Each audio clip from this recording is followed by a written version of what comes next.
Yan.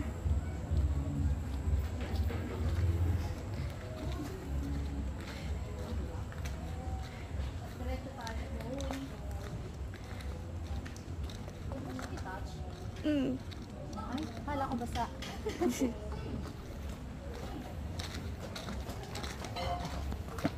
Diretso tayo sa taas. Ano nakakaya dumaan doon? Ito tayo, niyak. Okay lang.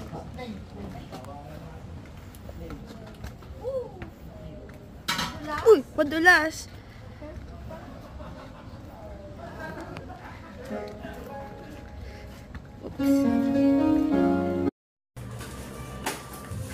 Yan, nag-i-enjoy ang bata sa basketball.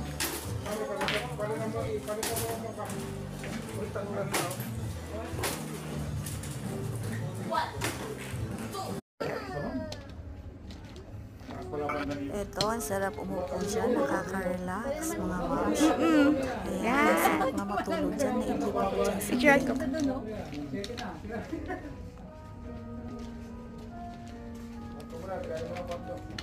Ayan, ano kayo? Thank you. And ito naman yung view sa labas. Tatabayan, marami sa sunod at yung mga room sa taas. May rooms din sa baba. Marami silang beds. And the water. Wow, sobrang warm lalo sa gabi.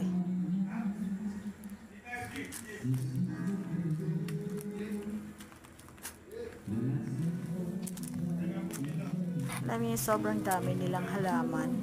Nakakatuwa, napaka-refresh at nakaka-relax talaga.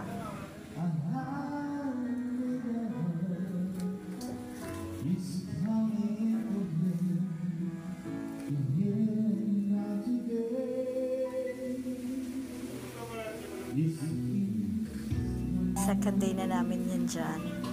Nagre-ready na for breakfast.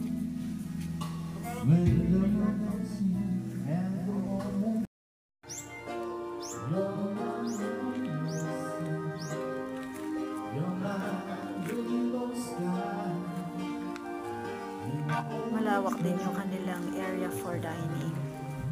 Para sa common area, marami ding tent. Ayan. Chairs and tables. Pwedeng humilata kahit saan. At marami silang design ng mga ganyan ng Buddha. Yeah. So nice and very relaxing.